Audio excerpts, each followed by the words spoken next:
Umani ng ingay sa social media ang pangalan ni Angelica Panganiban matapos mapansin ng ilang netizens ang umano'y reaksyon niya sa post ni Kim Chiu tungkol sa larawan nila ni Paolo Avellino sa airport.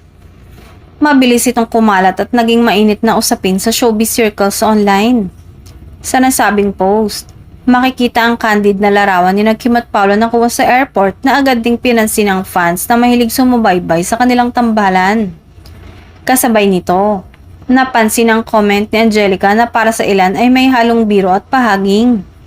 Dahil dito, hindi na iwasan ng mga netizens na mag-isip kung may alam ba si Angelica sa tunay na estado ng relasyon ng dalawa. Gayunpaman, wala namang anumang kumpirmasyon o pahayag mula sa kampo ni Kim, Paolo at Angelica na magpapatunay na may malalim na kahulugan ang naturang reaksyon. Kaya para sa iba, ito ay simpleng kulitan lang na magkakaibigan sa showbiz pero half-meant umano.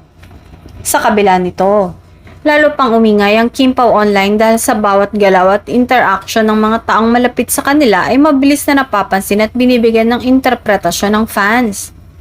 Naging dahilan din ito ng panibagong speculation tungkol sa tunay na estado ng kanilang ugnayan.